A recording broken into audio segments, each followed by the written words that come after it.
In the early hours of Sunday morning, Babalo Ndwayana's first year at Stellenbosch University was about to be turned on its head. 1 week before the first semester exams, another first-year student, Tiens Dutoy, who lived in the same residence with Babalo, entered his room intoxicated and urinated on his belongings, including study notes and a laptop on loan from the university. Babalo filmed the incident and reported it the next morning. The video went viral and eventually caught the attention of the university authorities. The elected leadership in Huis Marais initially failed to act. However, the South African Students' Congress escalated the complaint. The Vice-Chancellor of the university, Wim de Villiers, condemned the event in the strongest terms and said that a thorough investigation is being managed by the Equality Unit and will determine the final outcome. So far, Dutoy has been suspended. I'm Amy Gibbings, a journalist for News 24's Multimedia Department, and you're listening to The Story. This week, we'll be discussing the alleged racist incident that occurred at Huis Marais residence at Stellenbosch University. News 24 reporter Tammy Peterson will talk to us about her coverage of the event, followed by SRC chairperson Viwe Kobokana, who will discuss issues pertaining to the residence and the transformation agenda on campus. You're listening to The Story. It's a podcast by News 24. We'll speak to journalists and experts about the week's biggest story. This is what we saw, heard, and uncovered this week. Tammy, you were on campus on Monday, and together we reported on the protest outside Huis Marais. Let's talk about that. I know we shared some thoughts on the experience and the feeling we got from outside that residence. I don't know why the image of the students looking down from their res windows on their counterparts who came to express their absolute disgust and indignation with the appalling deed committed against Babalo is the first thing that comes to my mind. Them watching with bemused expressions at the ruckus unfolding on their doorstep, it just grated at me. Standing among the students as they called for decisive real action against the Institute, we heard a lot of things about the division in res, being made to feel like you don't belong, as if you are a visitor, about living in a place that never actually feels like home. Babalo himself told us about the exclusionary culture and underlying racial tension on campus, the lack of engagement and conversation between students of different races at the res. White students were friends with white students, black students with black students. He said the House Committee leadership is all white, making it difficult for him to relay his concerns to them because they don't understand where he's coming from. With all those hurt, offended and disappointed students on its doorstep, the leadership of Huis Marais remained mum. They didn't come out to address the students, to decry what happened, to tell the demonstrators what they are doing about it. They remained silent, and that to me in itself is a problem. And antagonistic, in a sense. Absolutely. I took photos when we were standing among the with the protesters on Huis Marais' doorstep, and you could see them. There were smirks on some people's faces. I couldn't understand why someone would respond that way when you see so many hurt and upset people. There were glass doors, and people were standing there as if they were watching some kind of show, as if this is entertaining in some way. There's nothing entertaining about the humiliation of one of your, members, one of your residents, people who live with you, who was humiliated, he was degraded, I actually run out of words when I think about what happened to Babalo. I really do. And there was the sense of defensiveness around the space and exclusiveness that just made you think. It made you think of the culture of this res, the perspectives of the boys inside. There was a complete othering and division. And as you say, Babalo actually told us about the fact that there is absolutely no engagement between the white and black students. And that's not something one can force, but we need, I think, to create these common experiences and build a culture where not one party only feels at home and safe. But also, Amy, I think it's important to mention the fact in this case that you are a white person. I am a colored person. And it was you as a white person. I saw the response that you got when you spoke to some of the residents. And I thought it would be different for you because you are white. I was speaking to some of the students, and they said, it's not always direct. Racism, and I think it's important that we remember this. Racism is not always direct. It's not being told that you don't belong, or that I think less of you, or do you understand? It's nuanced things. It's the way. You're Someone made to speaks to you. feel. Exactly. It's nuanced. It's underlying. It's not something that you can always just put your finger on. This is what it is. It's something that makes you feel a certain way, and you can't at times immediately place it or say exactly what it is, but it's there. And it's difficult to explain unless you actually are in that situation. After the protest, we did an interview with Dr. Kelebogile Choice Maketa, who is the Senior Director of the Division for Student Affairs at Stellenbosch University. What did she have to say about the incident? She rightfully expressed a deep disappointment at what happened. Dr. Maketa disclosed the special focus that has in recent years been placed on Huis Marais, the interventions to look at what is not going well and address those issues. But let's have a little recent history lesson.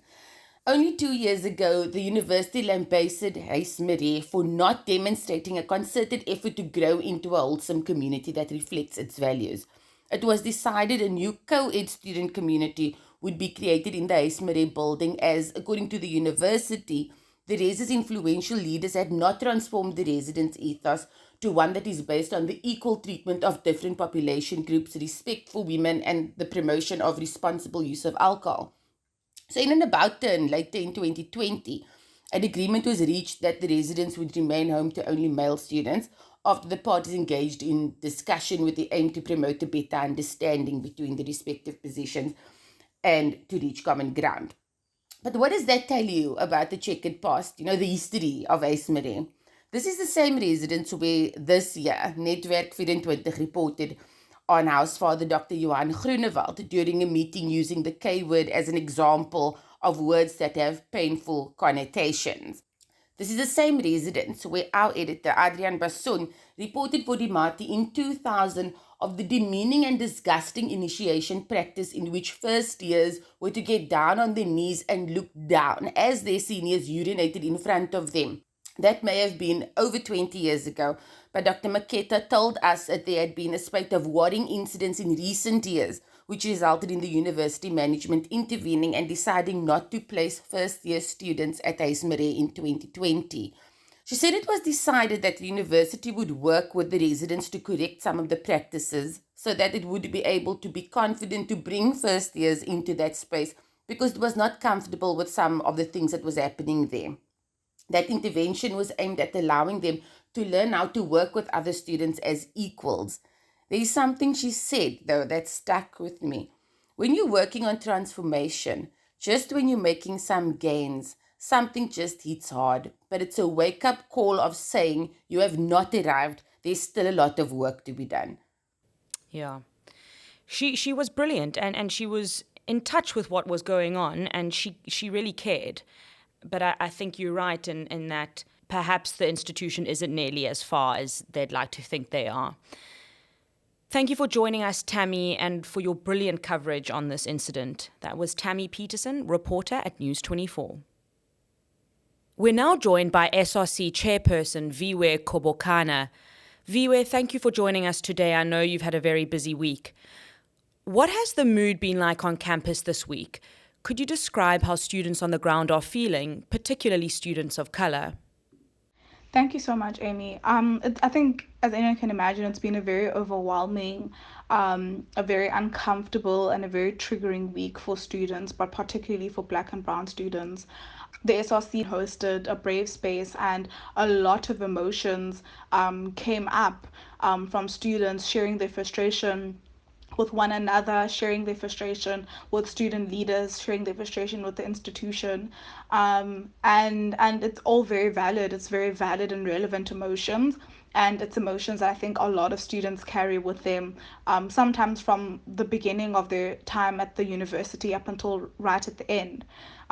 So it's been a very sad time. I think it's been a very sad time for a lot of people, and it's a very unfortunate thing for people to be going through so close to the exams, because feeling of uncomfort and triggering and all these other emotions, it's not something you want to go into when you're trying to study in order to get your degree. I wanted to ask you in these spaces, in these brave spaces that you talk about, are we seeing a lot of white students partaking, or are we seeing it being a situation where there are only black and brown students expressing their discomfort with little interaction with white students? So I think in terms of turnouts yesterday, there were a lot more white students than initially on Monday at the protest that was organized by SASCO. But there were some contributions from white students yesterday. However, I think the SRC made it clear in the mandate that we set for what the brave space was for, that it was a space for white students to listen. It wasn't a space that we wanted them to claim. It wasn't a space that we wanted them to take up. We wanted them to be present and to support and to listen and to acknowledge. And obviously they were not barred from contributing if they wanted to contribute. At the end of the day, we all have lived experiences. And one thing the SRC recognizes is intersectional identities. The issue of systemic racism, the issue of misogyny, of rape culture, of queerphobia, of all these other things are intersectional, and we can't move, and at times we can't discuss one without the other. So we also wanted, if we had queer white students want to come up and speak on their experiences, if we wanted, students who've experienced fat phobia to come up and speak on it. So we weren't going to bar them. So there was an interaction, but I think there really was obviously more black and brown students who spoke up last night, but that is what we initially wanted, is we wanted them to have a space where they felt safe and where they felt brave enough to speak up, and a space where white students felt brave enough to sit and listen. That's encouraging to hear because, as you mentioned, on Monday, there were very few white students at the protest. So it's good to hear that there are white students coming out to support.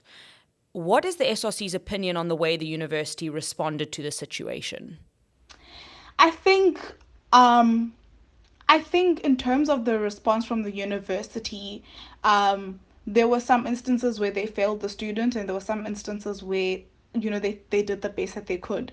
In terms of the assistance that was offered to the student, as soon as everyone found out, the SRC found it a bit disappointing, because some of the questions that we asked, I mean, we only spoke to Babalo Monday morning at 11 o'clock.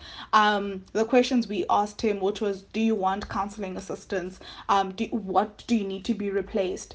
Do you want to go home? We found that he hadn't been asked those questions, and if members of the university in their relevant divisions were aware of this and were engaging with him from the night before already, to me it boggles my mind how those weren't the first questions asked.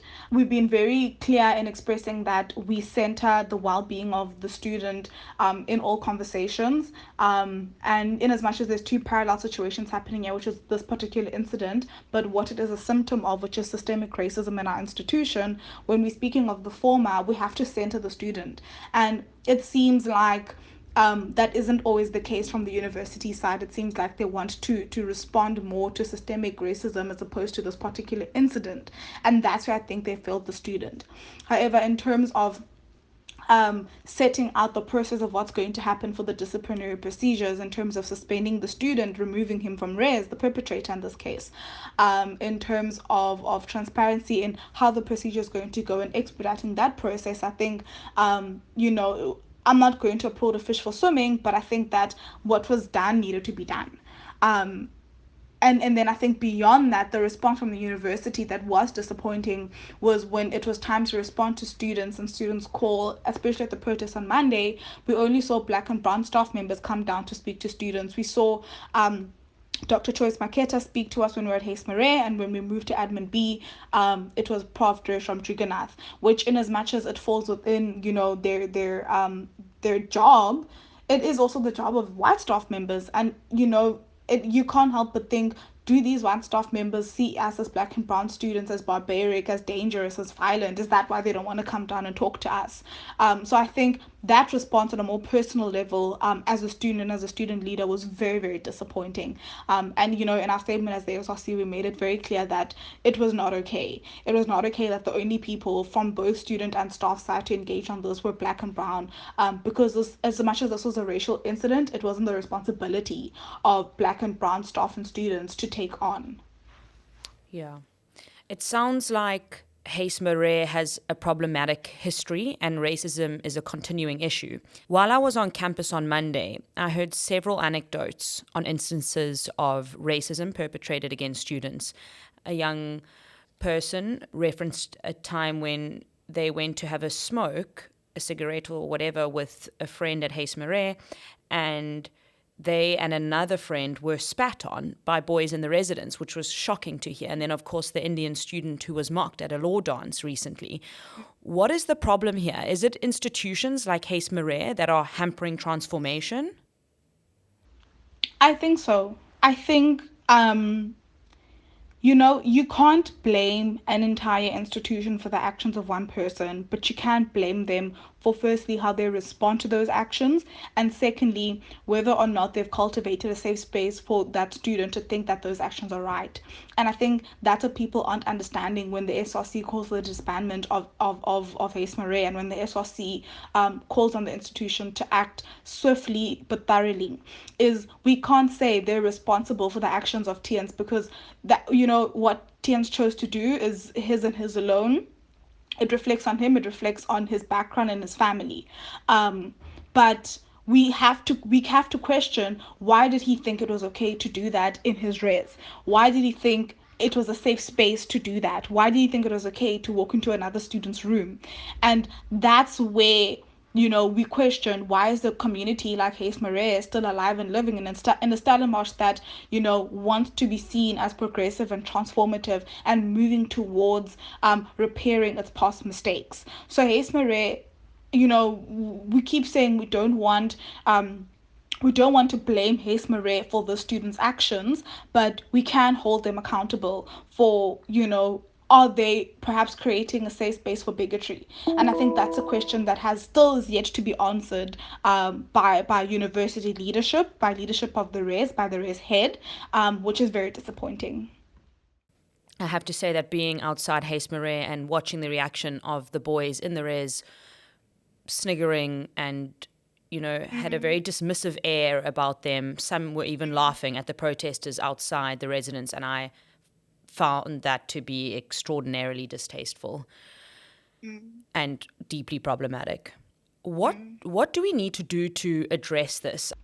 As I said, what happened at Huis Marais is a symptom of a greater issue, which is how systemic racism is addressed, and the consequences thereof in our institution, and that's what we can comment on. And so the changes we want to see first and foremost is everyone is sitting on the edge of their seat wanting to see if the student is going to be expelled. And I think not a lot of people understand why. At Stellenbosch, there's been a history of, the sanctions that come from CDC panels and hearings not being on the same level as the wrongdoing. So we saw students who drank alcohol in res, which was against the alcohol policy, being suspended from the res or from student leadership and being barred from being in leadership for 2-3 years.